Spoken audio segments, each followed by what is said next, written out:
Pink Buzz. That's right. All you vandals, party people, and whatever else might be lurking out in the darkness, it's Noir Night here on the Pink Buzz, and we're bringing it to you real style with some real hardcore gumshoe books. Joey, what do we got on the docket tonight?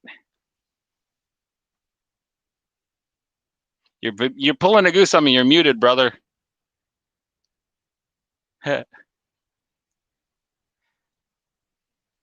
All right. We got Sorry Stray about that, guys. I had the volume on something that was picking it up. Yeah, we got some great books tonight. We got Stray Bullets, 100 Bullets, and Black Magick, man. So anyone who's read these know exactly what we're talking about. These books fucking rock. Hey, Chad, what's up, dude? And that's right. Yeah, we're going to be talking about some serious noir classics. I'm really excited to be talking specifically about the Bullets books. But before we get into that, we got our check-in. Goose, what did you read or watch this week that you want to let the people know about to check out? You're muted now. I pulled a me, pulling a Joe. This week I watched a show called The Righteous Gemstones, starring John Goodman, Danny McBride, the weird dude with the faux hawk from Workaholics, and a couple of Walter Goggins is in it, and it is about John Goodman playing this mega preacher, and his son has seriously fucked up, and his son's also a preacher. Now he's being blackmailed, and they're trying to keep it in the family, and it is fan-fucking-tastic. If you haven't seen it, at 10 out of 10, the whole show left me just fucking rocked. It was awesome. Oh, wow. We got Film Noir Girl in the house, too. I figured she'd make this episode since we're talking about her jam. How you doing? Tara. Hi, Tara. Hey, Chad. Chad's also in the chats. Is that all you got for check-in, Goose? Yeah, I was super busy doing some house hunting this week and some other stuff, and so I didn't get to read too much, but I did get to watch The Righteous Gemstones. It was pretty kick. I played Cuphead, too, which Cuphead's kick-ass. You all should check it out. It's awesome. Hey. All right, Joey, what'd you do this week? Well, seeing how we didn't have a check-in last week, I'm going to go through all the stuff I've read. So, all right. Jenny Zero number 3. This book is still kicking ass. And we have a long wait before the 3rd issue of Orphan and the Five Beasts comes out. And I just need to get myself a James Stucco fix. So I read the issue 3 of Superman Red and Blue. He has a little story at the end. I also read Heroes Reborn number 4. He does the whole art of the whole issue, and it fucking kicks ass, man. If you like his stuff, go pick up that book, because he does a killer Rocket Raccoon, man. Very good. Awesome. Right. Also, Carmen, I read issue 4 and 5. That series came to a close, and let me tell you, this had one of the better final issues to an arc that I've read in a long time. It was great. It definitely wrapped up the story and the series perfectly. So does it kick your soul right in the balls? Because that's how I was feeling the book was heading when I read the 2nd issue, is that it was going to be a soul crusher a little bit. Is it actually? I smiled. Like, there's one part I just smiled the whole time. It was great. It was perfect. It was so it brings it around, and that's actually heartwarming. That's good. Yeah, cool. Mm-hmm. Now I'm even looking more forward to it. It's like, I thought it was great. One of the better, like, they wrapped it up perfectly, and like, anyone who hasn't picked it up, it's beautiful. Like, Guillaume March draws it, and he does a wonderful job. Like, the landscapes are beautiful. It takes place in Spain. I mean, it's a beautiful book. Well drawn. It's a pleasure to read that one. I also read the 2nd issue of Red Room by Ed Piscor. Pretty good. Issue 1 of Darling. I finally got around to reading issue 4 of Ultra Mega. And this book, man, woo! Each issue is a banger, man. It's fucking good. Yeah. Crossover number, was it 6 or 7? 7. This is a Chip Zdarsky issue where he writes about himself, which is kind of funny. It's good, and there's a pretty good reveal at the end on the final page, which is well worth reading the book for. I don't want to give it away. I mean, in case people haven't read it yet. I got a Kickstarter in Renegade XL 900. It's two dudes from Montreal made this book. They're part of Bloody Gore Comics. It's pretty cool. It's kind of like a post-apocalyptic end of the world, people fighting for their lives. It's the color palette's pretty cool. It's all look blues, at that. purples, pink buzz colors. Yeah, man, it was definitely cool. I enjoyed it. Now, the art's pretty kick-ass in it too. I mean, well, I have a question. Since they're from Canada, were you still charged like super terrible shipping fees to the Kickstarter, or did you get a good deal this time? $9. That's really not too bad.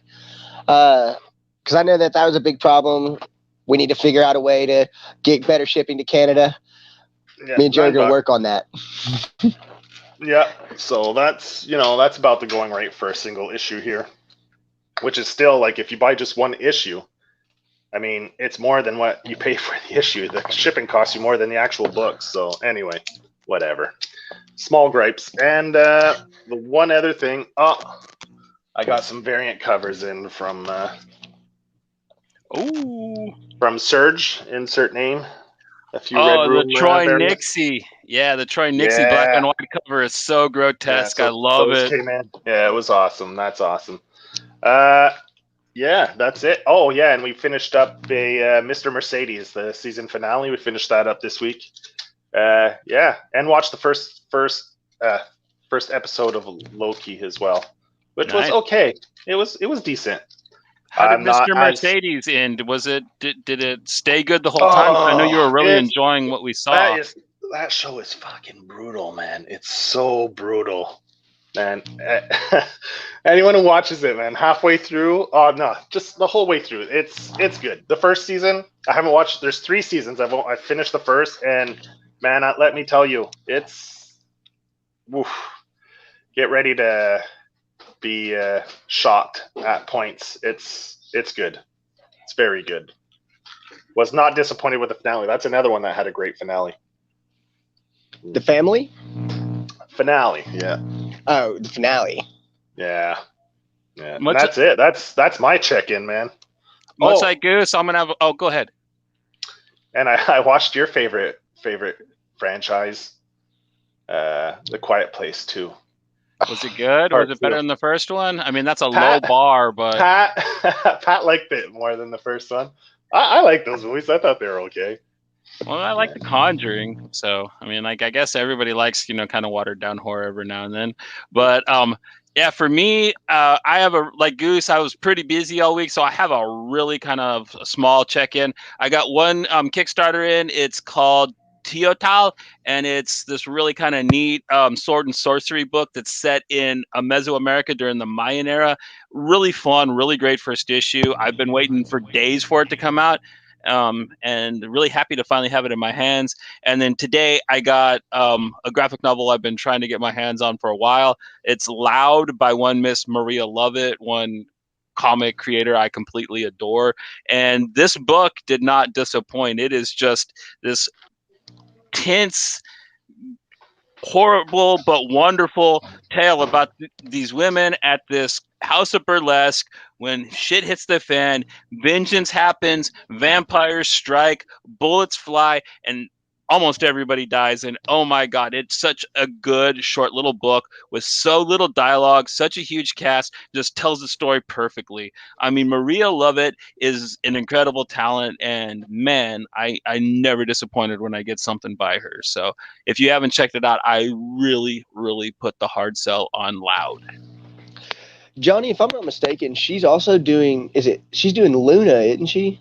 Yeah, she's doing Luna, and I think she's got another arc of Faithless that's running right now too. Well, I have to say, I think I picked up Luna just because of your love for her, and I am absolutely loving it. I've got to wait for the trade to come out because I'm saving and not currently buying comics at the time. But it is a kick-ass book, and if you haven't picked it up, Johnny, you're gonna like it. Oh, I'm gonna get the trade definitely. That was the plan. Get Heartbeat. If you haven't read Heartbeat, get that. That is so good. Oh, go ahead, Joe. I don't know if I'm getting her confused with someone else, but doesn't she have Porcelain coming out as well? Yeah, Porcelain too. That's one of her older books. Yeah. It's getting translated and finally released in English, which I'm really excited for. Humanoids releasing that, if I'm not mistaken. Is that it? I think it's Humanoids or maybe Black Mask, one of the two, because the Black Mask's been translating some of her stuff recently as well. Yeah. I was just gonna say, I actually read Heartbeat about a month and a half, maybe 2 months ago, and it was super kick-ass. I think you were like, no, you haven't read it, you need to read it, and I went and read it, and yeah, she's kick-ass, dude. Yeah, we got to cover Heartbeat on this show. We got to do kind of an erotic episode, I guess, and take that, talk that bad boy because oh my god, we'll be talking about Padingers a little bit in this one. Yeah, there's some Padingers up in here. But you guys want to get into these books? I will. Just before this short PSA, I did mention in my check-in the Righteous Gemstones, and speaking of Padinkers, there's a lot of they're really pushing the boundaries. A lot of full frontal male nudity in the show, like at least 10 different scenes over 9 episodes. So, Joe's gonna love it. Yeah. I love full male nudity. Yeah, full frontal, baby. Give me some illustrated cock. Well, not enough of it in comics. Speaking of dicks, let's get into this noir about all of our favorite private detectives and dicks. Right. First up, Goose is going to be taking the lead on this one. I'm just going to tell you the creative team, which is really easy. This is Stray Bullets. It is written, drawn, lettered, everything by David Lapham. I think his wife had something to do with it, but she's not credited, sadly. This is the first arc. We are only covering the Innocence of Nihilism arc. So if you haven't read too much of this or any at all, we're not going to spoil anything, but this is a really good tone setter. And Goose, let her rip, buddy. I'll start off by saying that Sarah Lapham, which I believe is her name, she's not credited for doing anything on the book. What she gets her credits in the book for is she created the publication company that put the book out. They worked together as a team. And so I just have to say, this book is one of those that really kind of shook me. It is a surreal... we talked about David Lynch the other day, and there were some very Lynchian vibes to some of this noir, and it follows a couple of different characters through the seedy underbelly of the world, and you get I think Maverick is my dad. Your dad. Oh, okay, yeah. He changed his name to Maverick during the middle of the last show because you weren't talking to him, Goose. Hell yeah, I love it, Maverick and Goose. But no, it follows the seedy underbelly of was it Baltimore that most of it happens in, which I did not know that Baltimore, Maryland was such a seedy place. Actually, I did. I've been through there a few times, but this book really just. It made me feel uncomfortable at points, and it threw me off. And man, it's super good. What's the girl's name? Candy. Jenny. Virginia Applejack. Applejack. That's what it was. Yeah, Virginia Applejack, who is just a phenomenal character to follow. She's a badass, but I kept on feeling like her narrative was strayed. Like you would hear something from one of the stories. And then you'd find out that, that's not the way it happened at all. Referring, like you said, we're not spoiling anything, but referring to the last story and her dad, I guess I thought it had something to do with a ball in a car and not what actually got him. But that whole book is just phenomenal. Seedy, grimy. It makes you feel dirty at points. And just fantastic. I'm a big fan of it. I actually didn't think I was going to be a big fan of it after the first issue. And then once I finished the book, I wanted to immediately go back through and read it again, just because I felt like there's so much that I missed. Why didn't you think you'd like it after the first issue? That's what hooked me. Yeah, me too. The end of that first issue. Holy shit. I remember when I first got this book, man, like I was like, getting into it and I'm like, okay, dude, this is so brutal. And then the diner scene happens. And I was just like, oh my good God damn, how do you start a series like this? That is just so gruesome. That is just so. And then the whole Harry shouldn't have done that. And I love that the first issue of the book takes place at the end of the actual story of the comic. You know what I mean? Like that is just. That's the neat thing about Lapham is each issue he takes you and drops you in the middle of the situation. Like you meet the characters as they realize that they're fucked, and you got to find out how they got there through the small narrative window we have with them. And I think it's a wonderful way to run a narrative because you don't get bogged down with origin stories or why, like these characters are chasing this guy. Like you just find out that, like, this guy needs to go, otherwise Spanish Scott's going to stick a knife in him. And it just goes. Well, see, I'd like to draw parallels between that and how Willy's Wonderland starts off, where you're really kind of just dropped into the middle of the story. And I feel like that was such a shock to me opening up because I was trying to figure out about halfway through the first book the first issue, what was going on. And by the end of it, I was like, okay, well, this is good. But yeah, like you said, the story being out of order there kind of threw me into the same feeling that I had when you're hearing different, not origins for Virginia Applejack, but like the different things that I feel like she lied about, or maybe it was her hiding trauma. I'm not sure. But either way, the spaceship issue is probably my fucking absolute favorite. If you like the Amy Racecar issue, there's lots more. If you keep reading, they actually have a collected graphic novel of the Amy Racecar issues because there's so many of them. It's really, really kind of a neat side narrative because it's almost like what Moore did in The Watchmen with the Black Freighter comic. It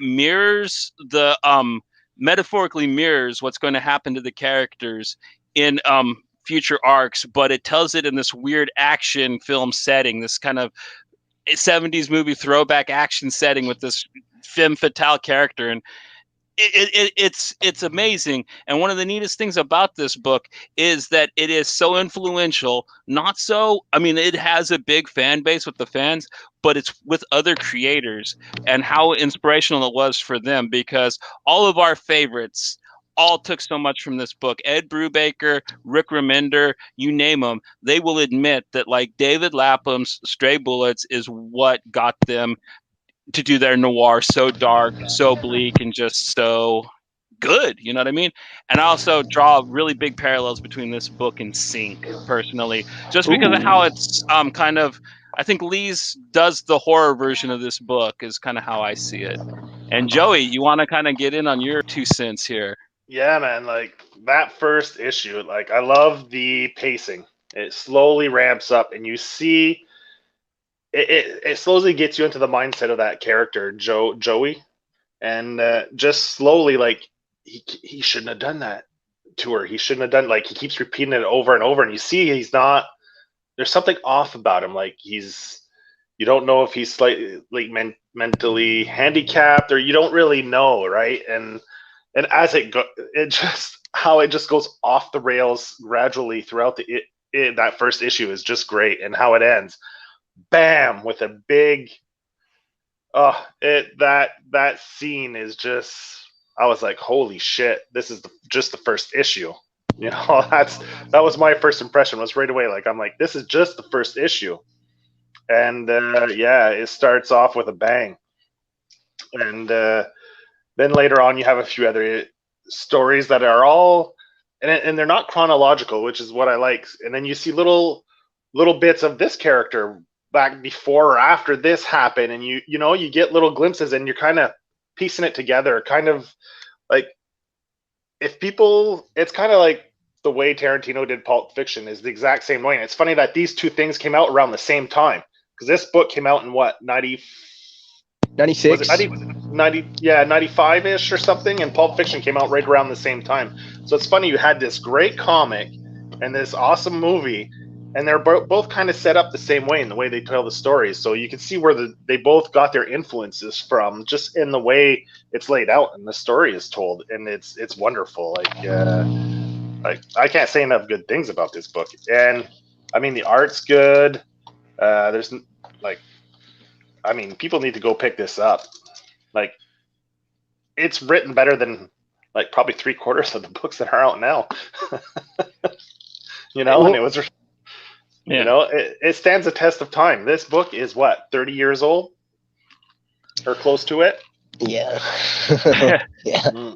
I can tell you how long I wanted new issues of it, and it took forever for that to happen, but it finally did. I was so happy when Image ran the new series, Sunshine and Flowers. Like that was such a treat, you know what I mean, for people that wanted more, because he left at issue 40 and we never got that last, because there was another issue that was supposed to come out and it never did, and then Image released that, and then they did the new run, and it was just such a nice thing to finally happen. Kind of made me feel like the Snyder fans a little bit, you know, like I'd won something. I'd actually finally gotten one of those things that I never thought was actually going to happen. And he still doesn't get his due. You never hear this book talked as much as Sin City. And I love Sin City. I don't want to besmirch it. I'm a huge fan. But honestly, this series shits all over it. I mean, diarrhea runs all over it. Something you said a minute ago when you said that this is a book that inspired so many comic creators, and you said it's not very well mentioned, and I liken that to how they explain MF Doom as a rapper, that he's your favorite rapper's favorite rapper. And so I feel like that kind of goes into the same thing with David Lapham. He's your favorite creator's favorite creator. Like if you like you said, Brubaker, a lot of the crime stuff that he's doing, I feel it was directly inspired by some of the stuff in this, especially the short kind of strayed narratives that you get from some of Brubaker's work is very, very, very Lapham-esque. In my opinion. Especially how dark he takes some of the places, like, because this book goes to some completely dark places. The second issue where you meet the character Goose was talking about, Virginia Applejack, her backstory is tragic as hell. Like, she got took to see Star Wars, but her sister was too busy begging her boyfriend to actually pay too much attention to her, and she literally watches this guy get murdered and then another guy get his throat slit. And when she freaks out about it and tries to explain it to her sister just tells her, shut up, don't tell anybody, because I'll get in trouble. So this girl's just internalizing this massive trauma she witnessed. And then later at school, she kind of gets attacked by this boy. She just straight up shanks him with this pencil. And then she gets in all this trouble, and she still can't really explain what happened to her because she doesn't want to get her sister in trouble still. And it's so realistic, though, too. Like, I've actually heard so many stories of things like that happening to people. And I think that it's incredible that Lapham told that story in a time when we still had the comic code. You know what I mean? Like, it's a good thing he put this thing out, because he wouldn't have gotten it put out by anybody else. Like, him and his wife had to have put this thing out at the time it came out. That Halloween storyline is fucking brutal. That's another one where it's fucking brutal. It ends, and you don't know. Like, you're there, and you're like, what the? Yeah, all you're left with is she's not moving, and they run away. Yeah, dude. Like, yeah, that's it. That's how the book ends. You're like, what the fuck? Well, okay. Another thing about that, especially the Halloween one that got me, is the pictures, the kind of blurry black and white photos that you get at the end of each issue. And they had one that looked like Jenny in the costume that she wore. And there was a lot of those pictures, and I was trying to figure out what the draw was, but I was just looking for. Speaking of artists that I feel like took kind of a note out of Lapham's book, Bog Bodies from Declan Shalvey and Gavin Fullerton. It really that's it. Like, the whole time I was reading, very similar to the first issue. Exactly. Yeah, I was thinking that when I read it, and I actually forgot that. I'm glad you brought that up on the show, Goose. That is a good comparison. Go ahead and continue with what you were saying. Oh no, that was it. Just the vibes that I got, and even kind of the art style was very similar. And I like Declan Shalvey a lot. And this book, as I was reading, especially the two characters, Joey and the other guy, they were very similar to the two main characters from Bog Bodies. Kind of gave me those same feelings where the one had fucked up and the other was trying to help take care of it. And man, you really can see the influence that David Lapham has over the comic industry. And this is for me, this is the first time that I've read Stray Bullets. I've seen it a bunch of times, but you can get the feel from that first time you're reading it that this is something special. And like I said, I wasn't drawn in immediately when the story started, following Joey. But by the end of that issue, and by the time we get to Jenny, like, I was super in. But Amy Racecar was definitely the highlight of it for me. Okay, man. Yeah, you'll love it from here on. I've only read this first volume, and I can just imagine the issue where they tackle what that first issue is about. The scene where he'd let you sleep with her. Like, I could just imagine how brutal that issue is going to be.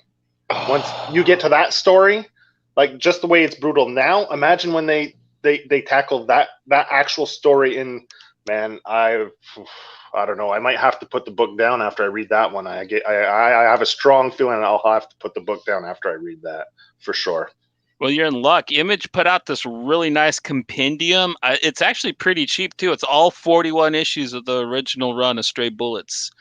And the cool thing is when you get to the middle pages, they got it laid out so, like, the gutters don't eat up the words. You can actually see and read everything, which I hate about most compendiums, because when you get to the middle of the book, it's so hard to look at. I have all the issues through a Humble Bundle I bought, so I have all the issues in PDF, so I don't have to worry about the gutter, because there are no gutters on a digital on the tablet, man. Good old gutter loss. Out of this first arc, though, this first nihilism of innocence, or innocence and nihilism trade, what was your guys' favorite issues? It's hard to pick just one. It's really hard to pick just one, but I'd have to say the first issue, because, man, that's a banger. Right out of the gate, it just slaps you over the head with a cast iron pan, man. And then all the stories with the girl. What's her name? Jenny? Yeah, Virginia Applejack. Yeah, Jenny. Yeah, Jenny. All the stories with her. It's such a great character they developed there, and man, just that Halloween storyline. Just the way that ended, that last page, I was like, fuck, man, what the fuck? You just like. Why can't we spoil it? It came out in 95, man. Anyway, I won't spoil it. Fuck it. I'll let you guys read it and figure it out. Goose, what would you pick? You're muted again, buddy. It's either the Amy Racecar issue, like I mentioned, or my favorite Virginia Applejack one is where she meets the guy. And they're going to be best pals. And I really thought something sadistic was going to fucking happen to her. The whole time I was sitting there. The politician? The one with her and the politician? Yes, Joe. God damn it. Don't do that. Fuck. The whole time. Okay, dude, I'm telling you, like, when it finally showed that what he was actually doing, like, bro, I'm telling you, I felt so fucking relieved. Like, my heart was steadily sinking in my chest the whole time I'm reading it, especially when he, like, looks at her and licks his lips several fucking times. I was only a year old. I love the shots of the insects that they drew in that scene that made you think that something creepy was going to happen, because they had all the bug imagery, and you were just like, oh, this is so creepy. What? And then he just drops her off, and you're just like, what the? What? I've rigged the glove box with fire ants. If you open it up wrong, you'll be consumed. And I'm just like, oh. And the praying mantises, it was otherworldly. And that's what kind of got me, is that I wasn't expecting it to, which is why I was mentioning Lynch, because you really do get kind of these very uncomfortable vibes, and it was very surreal. And I think that is what I enjoyed the most about it, because I was expecting more crime, but the surrealness of it was just great. It really drew me in and kept me stuck in the story. I'm excited to read more. It's an odd pick for me, but mine would be the third issue, The Party. I just liked the idea of the two guys thinking they're tough, thinking that they're crooks and they're bad, and they see what the true evil looks like, man. They meet Spanish Scott. What ends up happening to them. And I just thought that was such a perfect little narrative because I knew so many kids like that were like, oh man, we sell some weed. We're hard. And it's like, we're hard. Yeah. And then I'm like, and then you get to this and you're just like, oh my God, dude, like that's terrifying, because I wonder how many times in reality that's actually happened to some dumb kids that thought they were that hard. So I think Lapham really just nailed everything, man. Like you said, keep saying, it's insane how long ago like this came out, in a time when you really weren't allowed to write books like this. You know, Image wasn't putting stuff like this out in '95.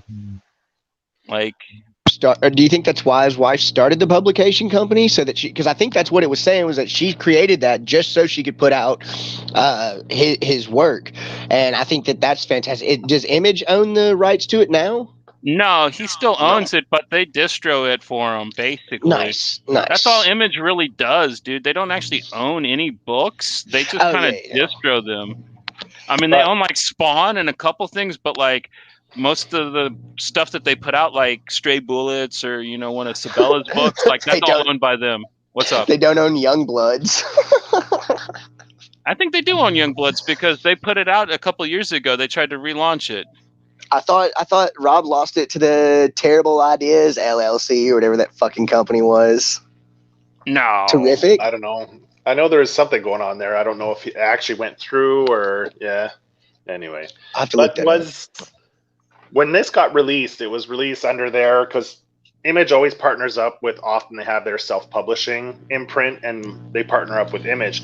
But when this was originally released, was it released under Image as well as their own publication? It was solely their own publication. It was El Capitan, and you had to be lucky enough to have an LCS to ordered it, or you had to have been in the comic scene and known where to order it from him and his wife's actual printing press. Because so Image only picked this up later on and helped them reprint it. Yeah, they only ran it at which is a huge coup for them, because it's a notorious book. You know what I mean? It's loved by a lot of people, and there's always new fans finding out about it, like you guys and like some of the people that hopefully are listening now. And it's something that should never be out of print, in my opinion, and it was out of print for a long time. It was really hard to get the trades and stuff before Image got a hold of it. So it's a good thing that they did what they did, in my opinion. Hey, I'm happy because I got them all now because of Image. I have to bring this up now, especially because we're talking about David Lapham. Youngbloods did go to Terrific LLC, and Liefeld lost the creative rights to it. But they were trying to get Terrific has even made overtures towards Alan Moore, as well as David Lapham, James Tynion, and Evan Dorkin. I just think it's great, because I always saw that company like talking and stuff, but I just never saw them do anything, and so. It's great to know that nothing's getting done with Liefeld's work. Didn't mean to get us off topic, but... Oh, you want to read actual pretty good reboot of one of his books? Check out Brandon Graham's run on Prophet that Image put out a couple years ago. You like Graham anyways, right? The Rain Like Hammers guy? I do. Rain Like Hammers. He did a reboot of Prophet that was so good. You sent me this, and this was my first foray into Brandon Graham, King City, and oh god damn it, it's so good. There's the line about I'll find it in a minute and send it to you over text, because I don't think it's appropriate to bring up now, but it's great. I love Brandon Graham. So I actually have Prophet downloaded on my Comixology. I just haven't gotten around to it yet. Okay.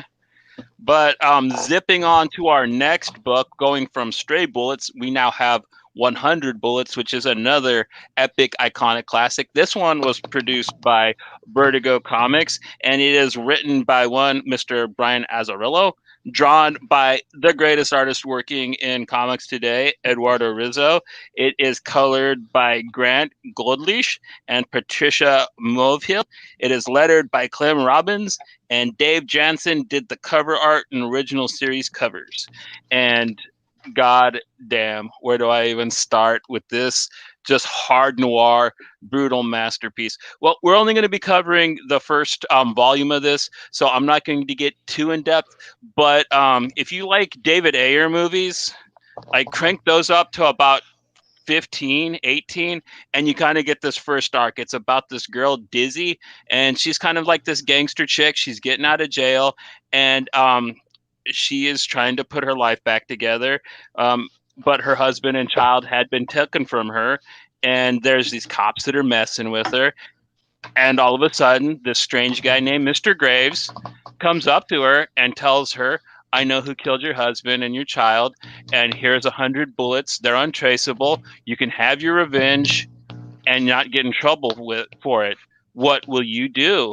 And she basically tries to walk the straight and narrow, but eventually, man, everybody and everything just keeps messing with her. And when she finds out the truth of the truth, oh, dude, it is just so good. It is so beautifully rendered. Just Eduardo Risso's characterizations. I love his faces, the way he draws people confused, the way he draws them when they're being snotty, when they're trying to act cool. He does the best facial expressions I've ever seen a cartoonist do.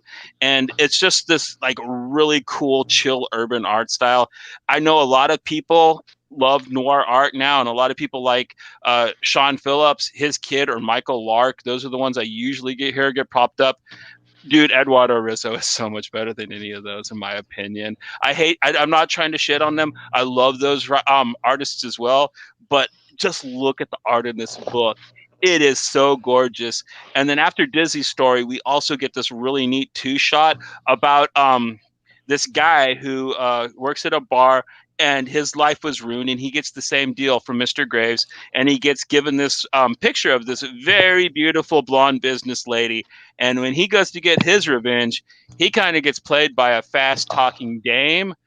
Perfect noir style, gets a little pulpy, which also kind of introduces you to some of the main antagonists that will continue as this book goes on. Because after I let these guys talk about their first impressions, I will explain a little bit the trajectory of the series, as it's 100 issues long and there is a full narrative to it. But Joe, how did you feel about the first arc of 100 bullets? I mean, it was really good. It like you said, I dig the art. I mean, it's definitely got like sometimes maybe more known artists like Frank Miller, get some Frank Miller vibes. You probably get some Danny vibes. I know you dig on her a lot, and you definitely get those kind of vibes. You get some heavy shadows, some silhouettes. There's even some rain scenes that are pretty good. Like he does a great job with the art. Like you said, the facial expressions, it definitely delivers the tone and the emotion in it. I like the story of kind of like this Mr. Graves kind of manipulating people to his own ends by using their grief to get these things done, that so he doesn't have to dirty his hands, right? He offers them no consequence to get revenge, and he puts him in a position where he can profit from it, more or less, because you never get anything for nothing, right? And this is pretty much how the story goes. Like, they don't reveal that much, you just get a vibe for it. Like, he presents these people with this case.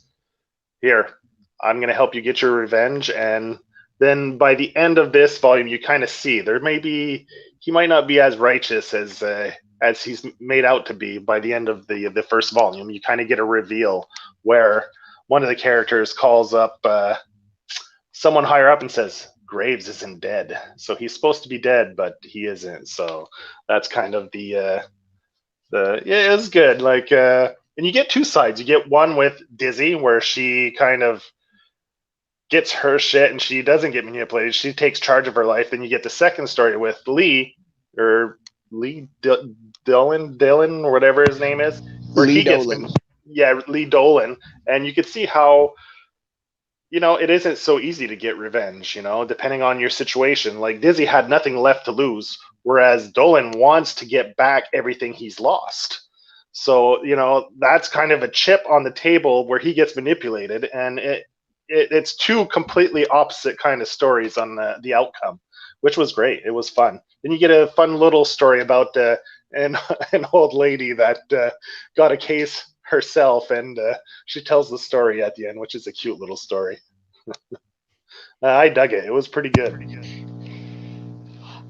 I'm right there with you. My big thing that stuck out to me, speaking of Eduardo Rizzo's art, is his signature that you find throughout a couple of the pages. It's the how he has all of his name in kind of like that one block with the R going down to the I, or to the I, and the S's and the O, and I thought that was just real badass.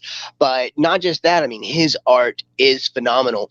You get true feelings from the faces of the characters, and I didn't think about it, but yeah, I agree with Johnny. He does do the best facial expressions. You can tell when somebody is angry or confused or hurt or happy or oh, dude, it's so good. And the story itself, I loved the character of Dizzy. And like I said, this is my first time reading this one as well. And I'm really glad to know there's 100 issues. And I really hope we get a whole lot more of Dizzy, because that is one bad bitch. We have consistently, and I think all three of these issues, all three of these books that we're covering today, one of the big kind of connecting factors, not just with the crime noir, is the badass female characters that we have in every book. You've got Dizzy in this one. You had Virginia and Amy in the last one, and man, Dizzy, dude, you want to talk about what's the old phrase? Hell hath no fury like a woman scorned, and she has been fucking scorned. I'm talking scorched earth. Everything that she cares about has been taken away, and then when you find out why it was taken away, oh, bro, you get mad yourself. You want to shoot him. Yeah. Oh man. Are we not spoiling this one either? I mean, this one's also got a decade or two on it, so I don't know if we're gonna spoil anything. But just the reveal at the end with the officers and their co-conspirator, bro. I was shaking. I was shaking. And as she's dumping the heroin on his fucking head, I just wanted him to overdose. Like, I didn't even want him to make it out of that scene. I didn't want her to shoot him. I just wanted him to have a horrible heroin overdose. But I like the way they foreshadow it. Like, Rizzo does a great job foreshadowing, because they often show his face shadowed with a menacing look. So you know things aren't very kosher with this character. And it's foreshadowed all throughout, right to the end, where you know. Because you always get these looks where he's having a casual conversation, and all of a sudden he has that like mean shadowed look where just his eyes are staring out. Yeah, the scowl. Yeah, it's nicely done how it's foreshadowed throughout. Yeah. I think I really pieced together kind of what was going on when she's in the park with the other girls, and she's telling her, like, oh, I'm here having to take care of this kid while my husband's in jail, blah, blah, blah, and all that. And then she's like, well, at least you got a kid to take care of. And then she goes to telling her about what's been going on since she's been gone. All the guys in the neighborhood, they're not worried about, getting any that night. They're just worried about getting heroin now. And she even references, oh, well, they used to be coked up and ready to go all night, and now they just want more heroin. And then she says, but your little brother, he's the big man now. I would go after him if he wasn't so young. And like, I don't know, when I saw that, I thought to myself, like, that guy is in far over his fucking head. Like, you were talking about the two characters from Stray Bullets that walk into the party and thinking they're hard shit, only to realize that they're about to get their shit took. And oh, dude, it was great. This was actually, out of all three books, I liked them all a whole lot, but this was definitely my favorite read of the week. It was phenomenal. It's fucking great. Loved it. Yeah, you'll probably be really happy with a lot of the rest of the series. Dizzy's a very reoccurring character. She's ends up being one of the lead characters of the story, but there ends up being such a huge cast with so many different things going on that she will pop up and then not be around for a couple arcs, and then she'll have a arc or two where she's big boss again. But yeah, dude, she is one of the stars of the book, and yeah, she's always rocking them cornrows too. Sexy, man. I like that look. But it's an interesting concept, because put yourself in any of these characters' shoes. What would you do? You'd definitely take the case. And you would, like, in Dizzy's case, I probably wouldn't have hesitated. I would have been like her. I would have gone out and just rained all hell break loose on whoever murdered my significant other and my child. I wouldn't even hesitate. I'd be like, all right, I'm going right back to jail. And then if you told me I could get away with it and not have to go back to jail, man, I'd be kicking that door in the next day and just unloading all 100 bullets on those fuckers, you know? Yeah, 100 bullets that are untraceable, and if they get brought up in a crime lab, they will just get crossed out because they're marked in some certain specific way that they will not be processed, which, I mean, that's the dream right there, especially if you're a person wanting revenge. I mean, I don't specifically would want to do that to anybody right now, but the option to maybe have that at some point is just, it's such a neat one to have. I'm not saying I'd do it to someone that was like, if it was an accident, but like if it's done maliciously and with intent, like that was your intent, was to go out there, and then yeah, man, I would give me that gun and I'll fucking go take care of this business, right? So 3 days. It would take me 3 days and I would have 0 rounds left. And we get so many more good, neat little tales about people that get given the briefcase and their choices, like during the run of this series. Because, like, even after it picks up and it starts having its main narrative with the crime families and the Minutemen, and all the main characters come into focus, you still get the great little 2-shots and 1-shots about the people getting the briefcase, which is. Oh, and that is even the highlight of the series. Even when it picks up and it's a story, those are still the best parts, in my opinion. I just love all the different scenarios Rizzo and Azz came up with, man. They're just... Man, I wanted to point out one last thing in that Lee Dolan story. I was not on his fucking side at all.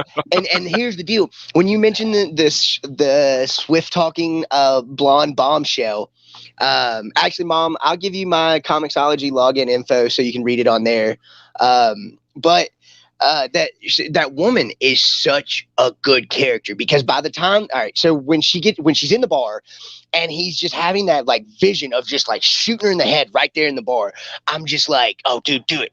Because he's already a piece of shit. I don't have much hope for him. I just thought he was going to do it. Because my whole thought process with this was kind of the same thing for y'all's when y'all talked about Grave, his ulterior motives. And I think this story and the follow-up 1-shot behind it with Miss Bugsy really kind of give you an idea that Mr. Graves has sinister motives with every time he gives this case out. And I think that all this stuff is helping him out. So I figured that this woman had scorned him somehow, but when you find out, wait till you find out how bad she has. Like, she is one of the main antagonists of the comic. So if you like that character, lots more of her, and she only gets better and eviler, man. She is one of the greatest femme fatales in comic history, in my opinion.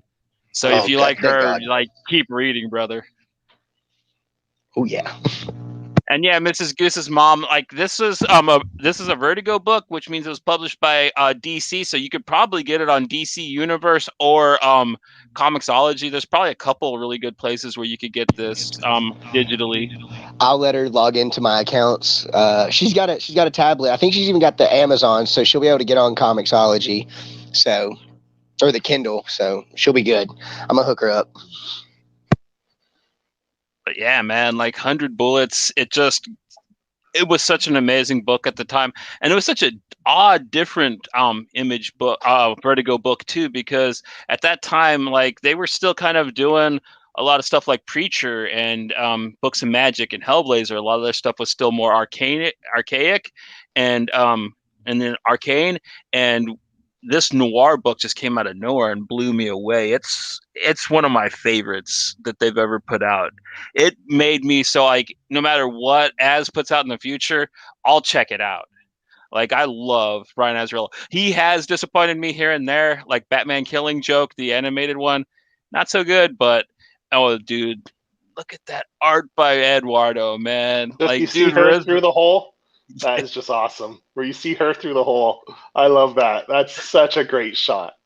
Such a great shot. Oh, that's awesome. Yeah.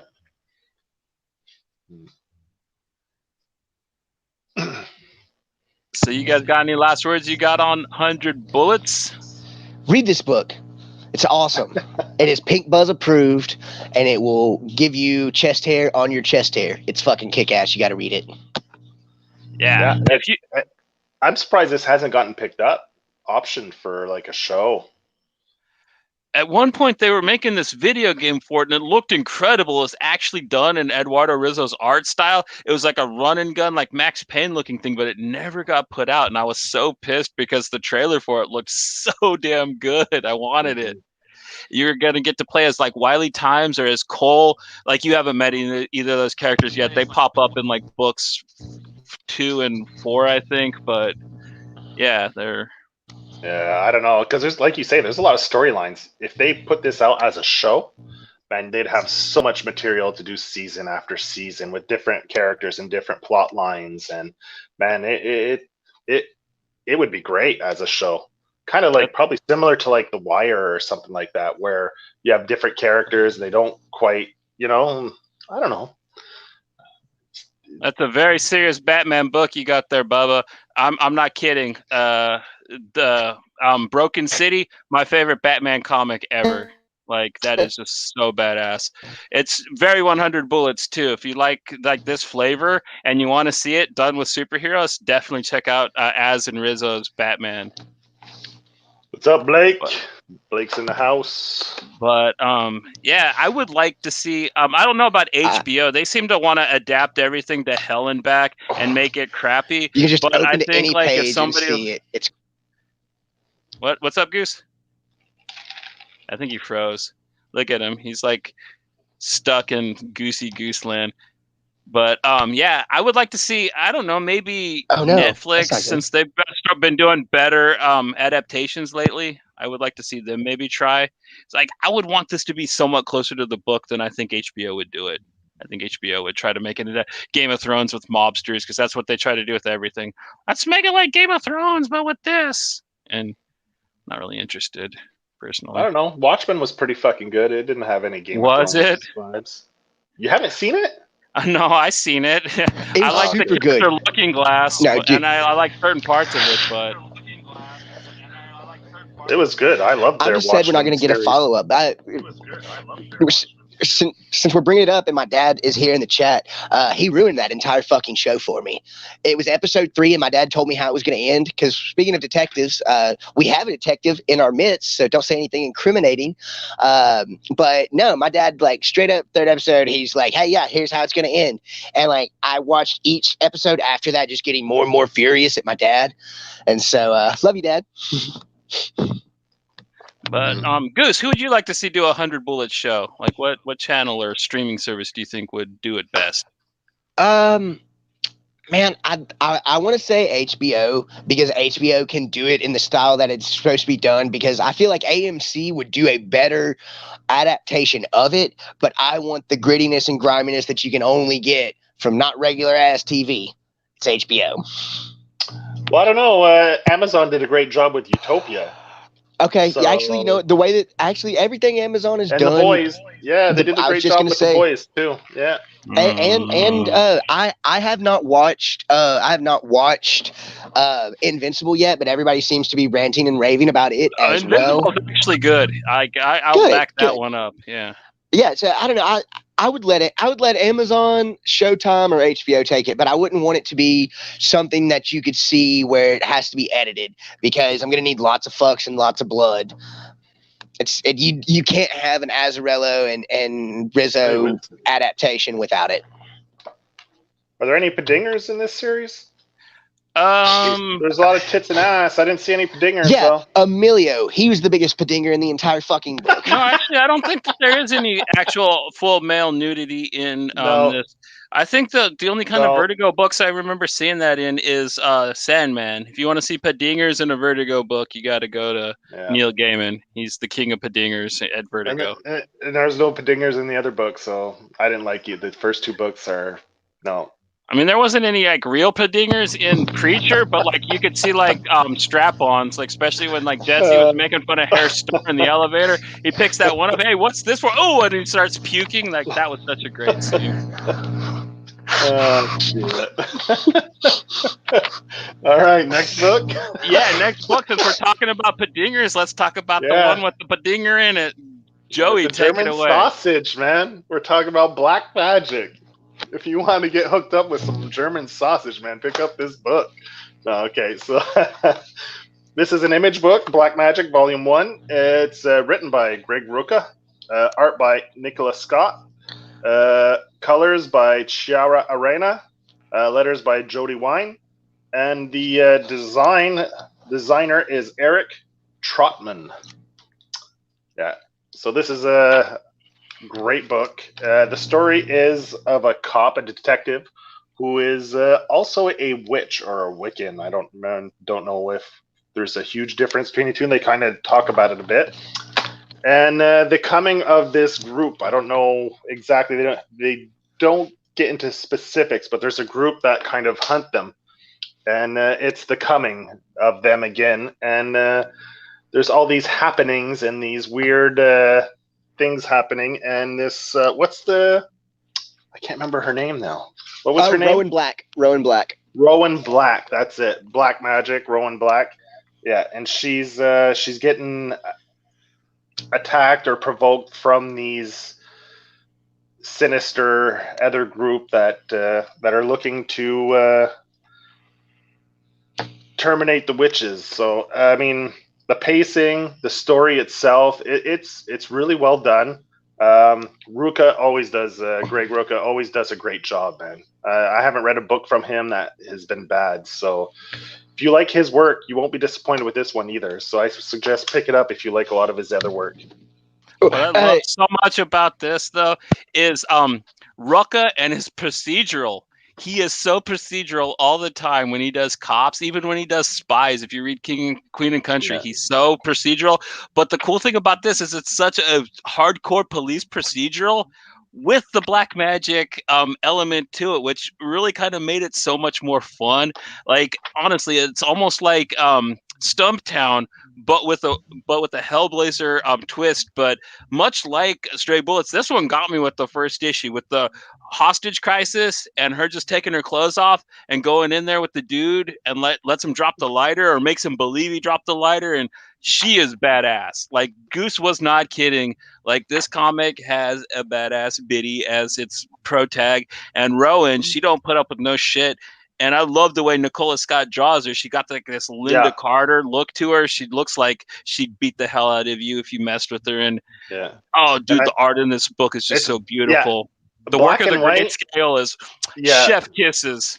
Yeah, and with just little touches of colors every now and then, like little hints. There's kind of like it's kind of like a pink that shows up in some of the gray tones.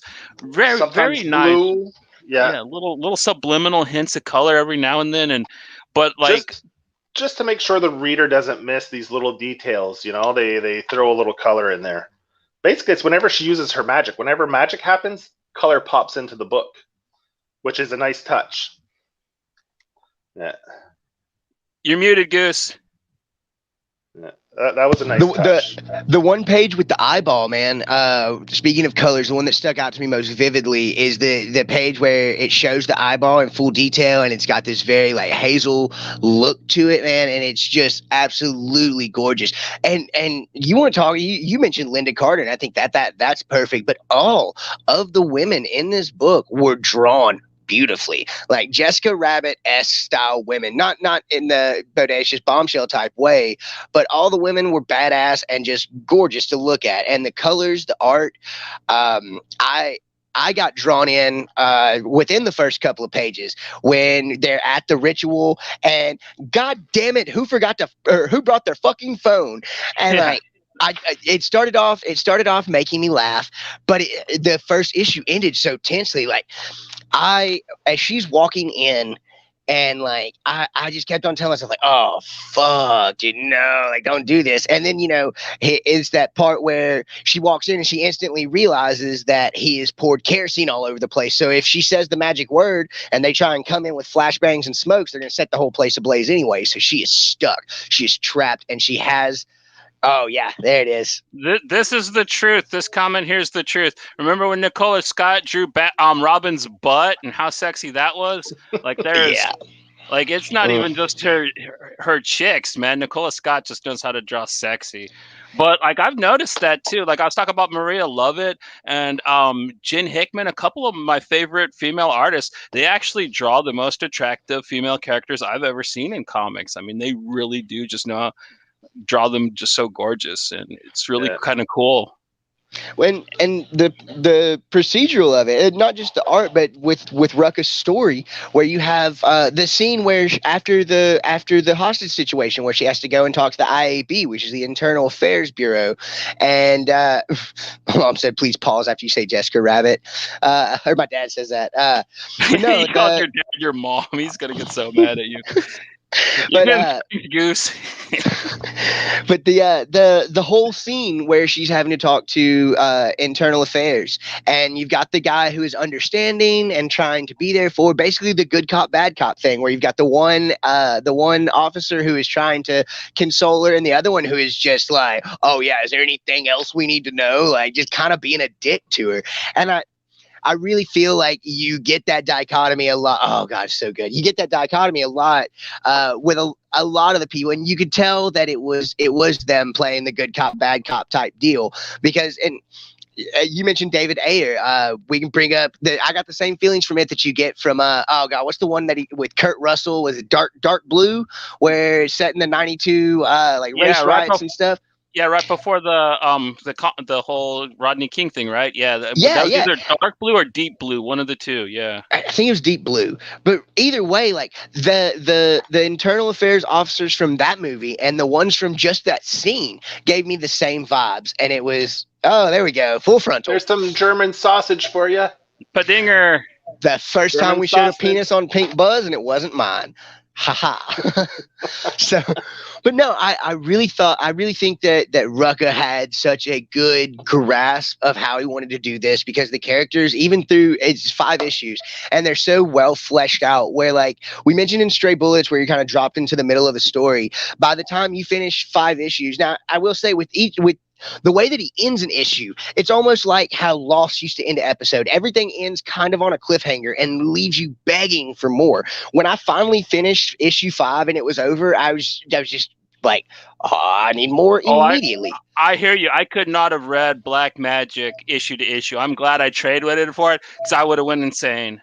Like, I had that problem with Old Guard, which he put out at around the same time as this, and I was just like, yeah. After that, I was like, I can't read Rucka month to month. He's gonna kill me. There's another noir book that uses the same kind of technique with the art. I think it's a Source Point book where they just throw splashes of color. It's black and white, and they just throw splashes of color in it. And supposedly it's a beautiful book as well. And they use kind of the same idea as what's it called? Nicola Scott. I can't remember what it's called. I think it's Source Point. It just came out recently. If Blake's still there, Blake knows. I think he wrote a review on it. Oh, Black of Heart. Black of Heart was fucking incredible. Exactly. That's what you're talking about. Yeah, that's it. Black of Heart. And it had the black and white, but it also had this photorealism underneath all. Like, it was almost like they took the pictures and kind of just drew over them. And I read that. I think I read that on Blake's recommendation, and I blazed through all 5 issues. So does it kind of look more like Tim Bradstreet's pencil art then, with the photorealism? Like, have you ever seen his stuff that's not colorized? I wouldn't say photorealism. It really looks like they took real pictures and drew over them. Like they had used not so much just regular drawing, but multimedia. I've got it around here somewhere. Kind of like Tom Cooker's art in Black Monday then, but black and white instead of in color. Yes. Black Monday Murders? That's with Tom Coker and Jonathan Hickman. Because that's how his art looks. It's like you took a picture, but then you like played with the contrast and you went and you kind of colored over it, like a Ralph Bakshi movie. You rotoscoped it, basically. It's what his art looks like to me. I love his. Talk about another beautiful noir book. Man, we cover that a little bit too if we need to fill some time, if you guys don't mind, because Goose didn't read the 4th book we were supposed to cover, Private Eye by Brian K. Vaughan. That one's getting backburnered because Goose got shot by Jean Renault. I did. and because being a bad guy from the from the professional, and you bought the Batman? Yeah, dude. Well, it's worth it, dude. It's Rucka, it's procedural, and it's good as hell, man. Like, as far as Rucka goes, like, you can't go wrong buying Queen and Country, Stumptown, Old Guard, or Black Magick, in my opinion, or any of his other books. But those are probably my top 4, I would say, from him. And I just love the idea of throwing the color in whenever Magick comes into the book. I thought that was, I wouldn't say clever, but it's just a nice touch. That's such a kick-ass book. Yeah, I mean, it's a nice little artistic flair, and your wife loved it too, which is I loved it. Yeah, so I'm glad we covered it. It gave me an excuse to read it. It's funny that my mom mentioned that she wanted to read 100 Bullets, because if there was any of the 3 books I think she would like the most, it would probably be this one, because my mom loves anything that has to do with witchcraft or Wiccan. Like, she used to blow all of our government checks on black candles. It was sick. I loved it. Are you being serious, or are you trying to get your mom to cuss at you in the chat? No, but she did drink baby's blood from a chalice a couple of times. Well, who hasn't? I mean, like, that's fifth birthday party type stuff, man. That's Chuck E. Cheese stuff. My youth minister didn't think it was appropriate. So yeah, I like Chuck E. Cheese pizza though. I mean, look at Nicola's art, man. She does draw great eyeballs. I mean, come on.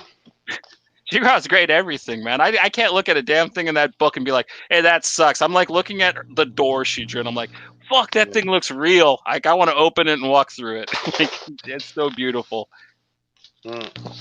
Just the expressions too, like, check it out. She is magnificent in it. So great, man. And I love how it's got a sepia tone. Like, it's black and white, but it has that warm tone to the grays. You know? Oh, it was a pleasure having you, Mr. Goose's dad, sir. Like always, pleasure having you, and you have a wonderful weekend, senor. Yeah, so look at that. Yeah, that's where like the full color splash. Yeah, that's really tasty. Killer. Yeah, really, it's a great scene in the book too, man. Like, now the hardcover. Anyone who was looking for the hardcover, it has this as the cover. It's black and this symbol in white. If you order the hardcover, that's basically what the cover is of the hardcover. And it's probably totally worth it. I think the hardcover is what, $35. You get all 3 arcs so far of it in it, and does it have all 3? I would think so. First? I would think it would have the first 3, but that's how Image usually does hardcovers. Okay. But it might just have the first 2. Okay. It's kind of small for an Image hardcover, though. Is it? Because it's just the first 2 arcs according to Blakey Cakes. Okay, that's what I thought. Usually they do like 10 issue, like the library editions. The oversized are usually always 10 issues. Okay, well, like the Deadly Class ones and the Saga ones have 3 arcs each in them. Okay. So. Now, how far into this story are we? Are there 3 arcs, or I know there's 2. Yeah, there's 3. The continuing, 3rd volume just came out. I think the trade just came out or is coming out soon. Okay, I mean, is it going to continue, or is it ending at 3 arcs, or? I heard it isn't over yet. There's supposed to be more. Because Dom from the comic shop hated the way the 3rd one ended, but he hates a lot of stuff. So yeah, guys at comic shops like to complain about everything. You've earned it, Mr. Goose's dad, sir, and yeah, enjoy him, man. I really hope you have a pleasant one, man. Top of the weekend to you, or whatever. What the hell was that? Oh, that right there is a full-grown beast Imperial Stout. Okay. It is a Imperial Stout brewed with coffee and chocolate, and it's 15.3% alcohol. I thought you were able to find like the same type of fruit punch that Nick Cage drank in Willy's Wonderland. I thought you actually had something cool there. That was this one. Ooh, yeah! Look at that. That's spooky. That's straight from the fucking Exorcist. That's what I was going to say. Yeah, what a beautiful totally looks for an exorcism. Yeah, that's totally has Exorcist face on it. What's the girl's name in that movie again? Little girl? Linda Blair. Your little daughter. I can't remember. I just remember lines from that movie that I don't want to say. Yeah, I know what you're gonna think about the in hell. Your little bleeping daughter. Yeah. Look what your little bleeping daughter does. But such a good movie. It is awesome, that movie. And Black Magick was really neat though, because I never expected to see Rucka do his type of thing with Regan. Okay, thanks, Tara. With some kind of supernatural elements to it. That's why I really enjoyed when he put out books like Lazarus, Black Magick, and Old Guard, because they're his normal type thing. They're his noir procedural thing, but like they're set in these like really fantastical areas that he doesn't approach in a lot of his other works. So I think that this is one of his achievements, though. I actually think that this is better than, I know a lot of people love Lazarus, but I think Black Magick is a lot more intricate and interesting. I like the character a lot more, and I like the side characters even better. I'm really glad that he kind of came back to this, because he kind of left it after the first arc for a long time and didn't come back to it for days. So I was really happy when it finally did continue, because I thought it was going to be one of those Image books that like, yeah, we'll do more, but like more never comes for it. But this guy just knocks him out of the park. Like his Batwoman was great. The Old Guard is really popular. People are eating that shit up. Like anything he does, like Stumptown, like that was awesome. He wrote one of the best runs of Punisher I've ever read, dude. His run of Punisher is unreal good, dude. Next to Enos's, it's the best, in my opinion.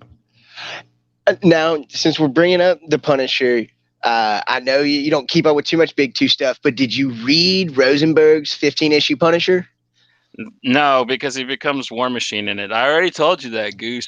Yeah, okay, that's fair. The only reason I was asking is because, like, out of now Rucka's just recently gained a spot on my Punisher list, because I downloaded it a few weeks ago on Comixology and kind of ran through, I think, the first 2 volumes of it, and like dude, it's brutal, and that's what I want when I get Punisher, is brutality, and so I think Rucka, Ennis, and Rosenberg did their best in those, but. Anyways. Wait till you get to the last arc. It's called War Zone, and like wait till he fights the Avengers, and like it's so procedural, and how he tells you how he can take out Iron Man, and dude, he does such a good job, like always, man. Like War Zone by Rucka is so fucking great, and you never hear anybody talk about it. Well, I'm gonna have to read that next. I'm surprised how people never hear about his Batwoman. I mean, like. People don't know about his Batwoman? A lot of people, they're like, oh, I didn't know about that. And I was like, what do you mean? Like, and who's I always screw up his name, the guy who draws it, William J.H. Wells III? Yeah, his art on that is like, I'd say it's like Rucka writing and that guy drawing that Batwoman is pretty damn close to this. Like, the team of those two together is just I love that book. It's one of my favorite DC books is that one. I gotta agree with the sandwich Sultan. I thought that everybody knew about it too.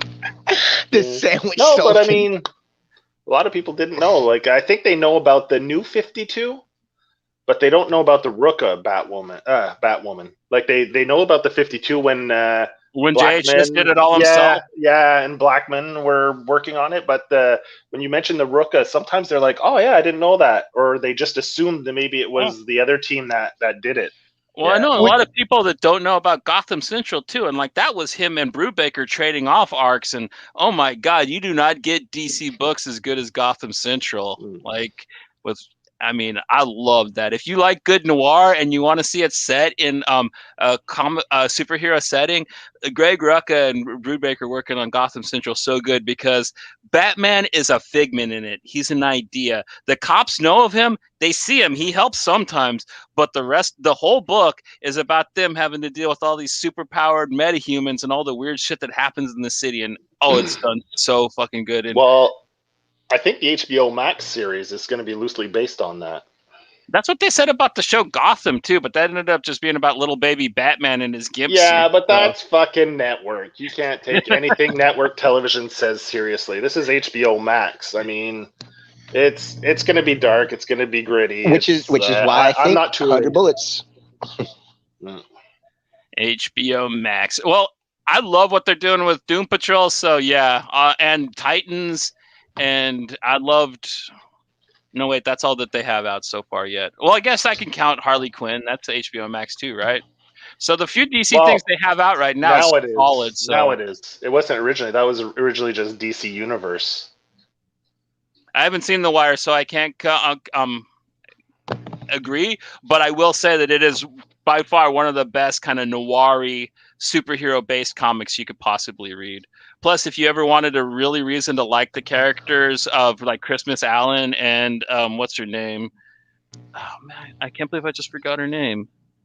The Latino chick cop that's always hanging out with Batman. Like that book makes not Martinez. Shit.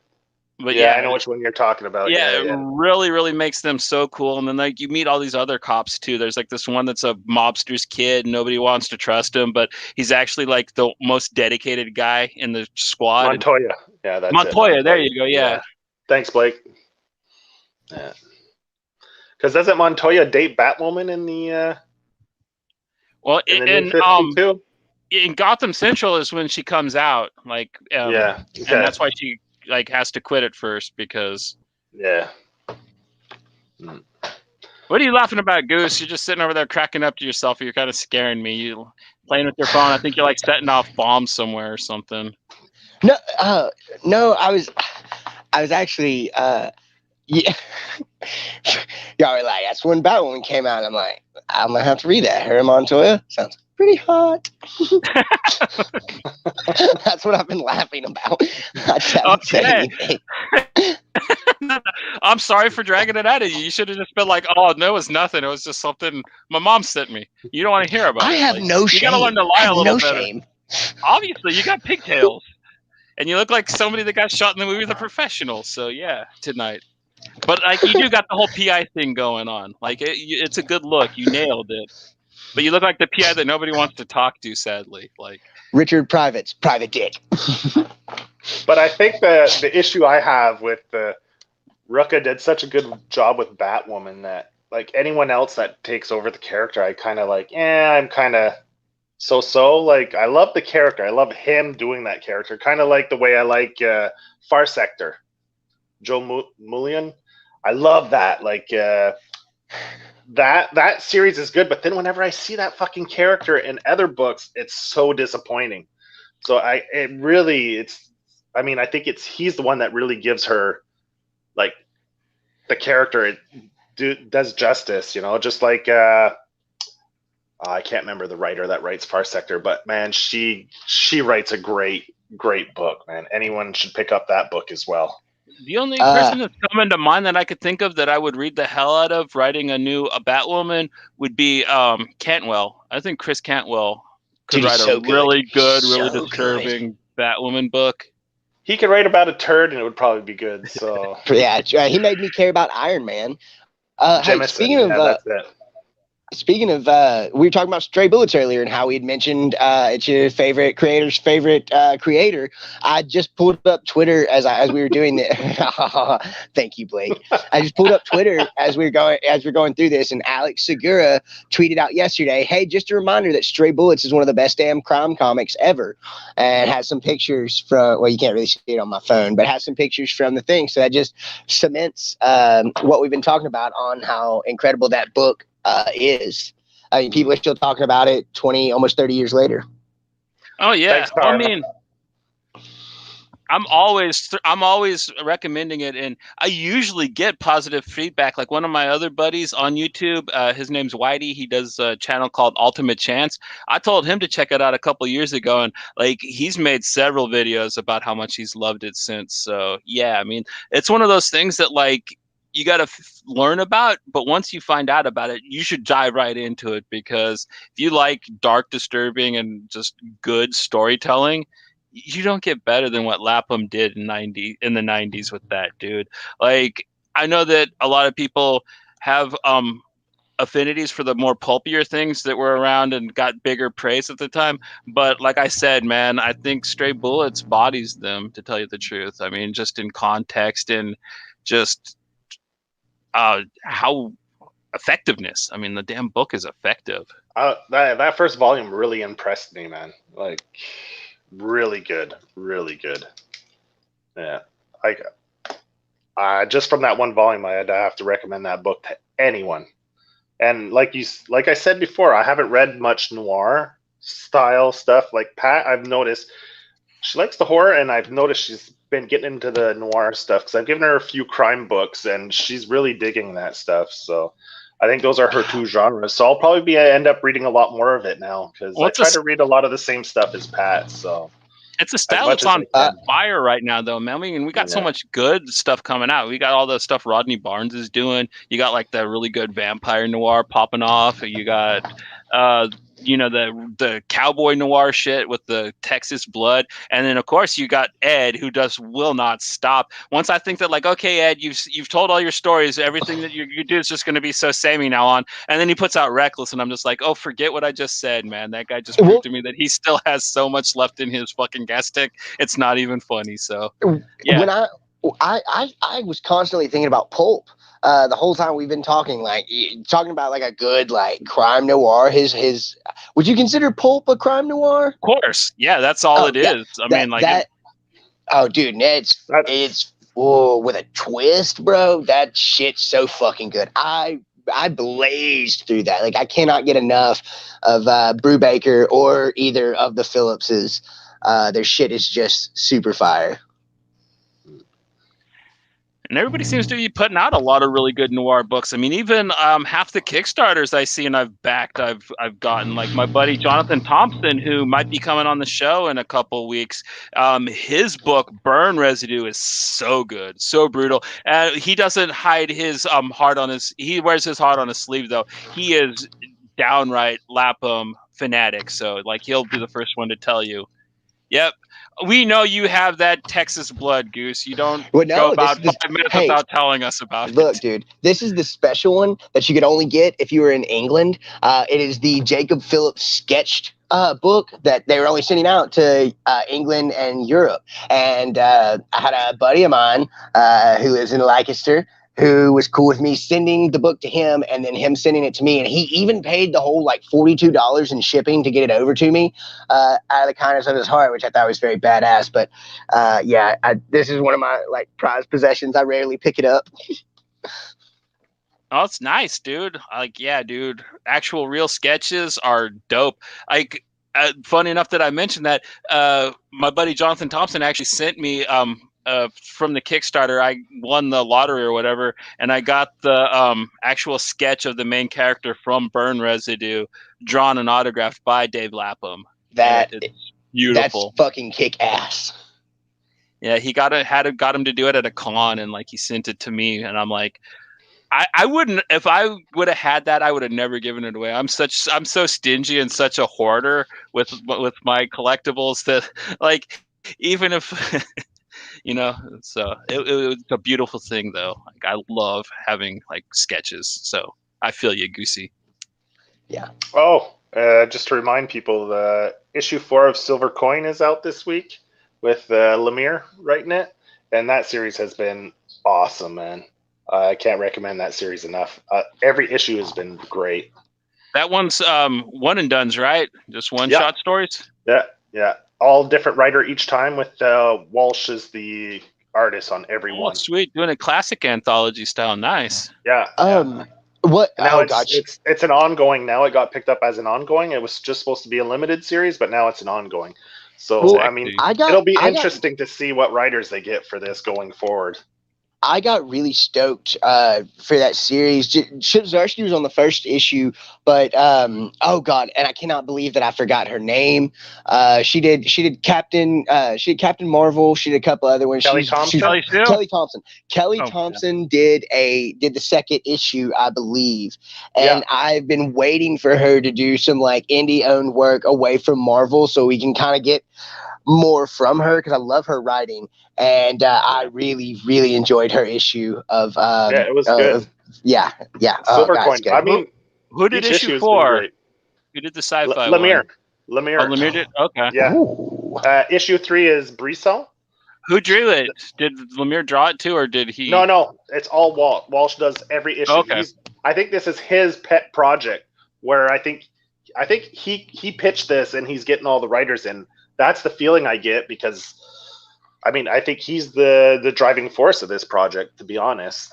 Nice. The talent that he's pulled in. I mean, so far we're on crazy. issue 4, so we've had issue 1 was Zdarsky, Thompson, Brisson, and then Lemire. And I'm a big fan of all 4 of those. I got to meet Ed Brisson. He's seen my nipple. And so, like, okay. It's great. Issue 5 was, Blake says, is drawn and written by Walsh. So, man, that's pretty cool. Yeah. So I think maybe that issue 5 was supposed to be the final issue, which would only make sense if this was his baby. Then he writes and draws it. So it would make sense. But it's nice to see that this is getting picked up, because I just love the idea of just everyone coming in and giving, maybe they had an idea for just a quick story and they come in, drop it here, and it's given us some great stories so far. Yeah, I mean, and look at all the people that are still kicking around and haven't contributed yet. I mean, I bet you Sean Lewis could hop in there, write a good one. Like, there's a lot of really neat little dudes running around Image right now that could. Yeah, I mean, so it's a great idea. Barnes could flex his muscles writing something else aside from vampires and stuff. He's doing Walking Dead book. Not Walking Dead, the Evil Dead. Yeah, Evil Dead Ash coming out for Dynamite. Yeah, that looks so good. I can't wait for that. Yeah, I mean, there's so many people that could write stuff there, Hey, maybe he'll get John Lees to come in and write one. Nice. I would like to see Lees just do straight up noir. Incredible. Yeah, that'd be awesome, eh? Who knows? Maybe he'll get what's his name? Just say A. Of course, he said A. It's like laughing at you every time you say y'all, Goose. But here's the thing: I've never heard Joe say A. That's the first time, and I don't know. It's kind of hot. I like it. Yeah, talk about hot. Put on a tilt for me. We're talking about Ravenlock stepping in to do one. Yes, sir. Like, he needs more shampoo anyways to get those Ravenlocks just shinier. Yeah. Like, Ram and that beautiful hair. He can write whatever he wants. Yeah, maybe he'll get Ice Cream Man guy. Prince, what's his name? Prince something. Maxwell. Maybe he'll write PWM. one. Yeah, maybe he'll write one. Like, I mean, there's so many guys out there writing horror, probably just would love to write just one issue of horror that don't normally write it and take a stab at it, Who knows? Well, Dan Waters. Why don't get Alex Pecknell, get all the White Noise boys. No, for I don't sure. know. I like, all those guys are really good at writing horror and noir. I was making a little bit of a joke, but I was being honest. I would love to see Dan Waters and Alex Pecknell both write for that series, because I love both those guys a lot. And then what's that other guy, Sullivan, the dude that does the Dark Interlude and Fearscape? He's great too. He just doesn't seem to work outside of those books that I've noticed. I didn't read Fearscape, but I picked up Dark Interlude because Peter sent it to me. Peter was like, I think you'll enjoy this. That was a fucked up book, man. Like it I'd like to see him do some like real big horror stuff outside of Dark Interlude. I have all the White Noise books, Blake. You don't even know. All of them. Coins. Yeah. It could be its own little fucking arc of just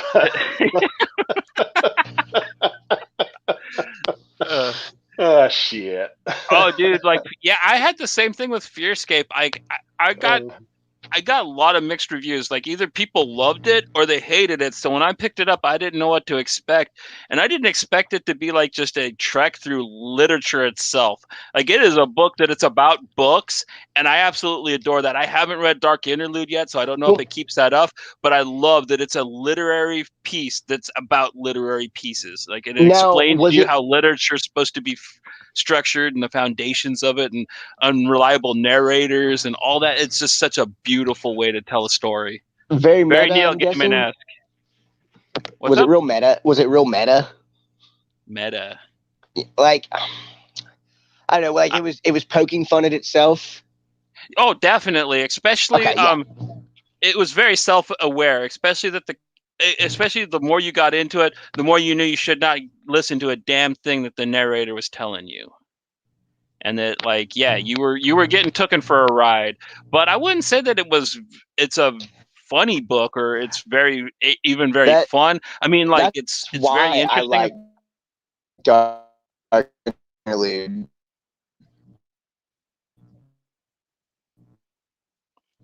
Are you getting choppy there, buddy? I think you might need to hang up and get back in the call. Sorry about that. The cat was scratching at the door. Yeah.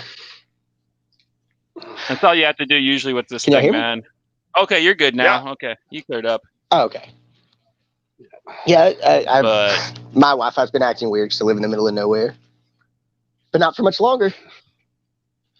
So has Vaughn got anything cool noir popping off? Like they got a lot of very interesting looking stuff, but like I don't see anything really that noir-y, except for maybe what was that Bleed Them Dry, but I think that's over, right? The Elliot Rahal vampire futuristic noir thing, which was pretty good. What I read of it, I need to finish it, but it's nice procedural, very Rucka-esque. As I say so myself, it had a lot to do with how the cops actually do stuff. All right, take it easy. Everybody's dad's leaving early. Okay, well, we're losing listeners and readers and whatever. So, and it's about an hour and a half show, and we were supposed to do a fourth book, and we made up some good time anyways. But yeah, you guys cool with just wrapping this up then? Yeah, man. I'm definitely about to go pass out. All right. This was a really, really fun episode of Pink Buzz. Lots of laughs, lots of good books. And we'll see you guys on Tuesday. We're going to be talking about Attack the Block in a Buzz Bite. That's going to be a lot of fun. You guys voted for it. You guys picked that over Kids, over Super, over Buffalo 66, which regardless of the voting, we will be doing an episode on Buffalo 66 at some point. But until then, we're doing Attack the Block on Tuesday, and we don't know what we'll be doing next Friday, but we'll have that figured out and post it on Twitter soon. All right. See what Tara says before we go. Some of us are still here. The faithful made it through and loved it. We love you too, Tara. All right. Yeah, we're going to be talking about Attack the Block, young John Boyega killing some aliens. And oh, wow, we got more people popping in. But Goose is tired and we've kind of run out of stuff to say. So we're going to biz ounce. But don't stop reading. Don't stop watching awesome movies. And don't stop supporting excellent music. This is Pink Buzz. And look at Goose get down. Yeah, he's definitely getting shot by Jean Renault tonight. All right, Pete's out. Bye, everybody. Have a good week.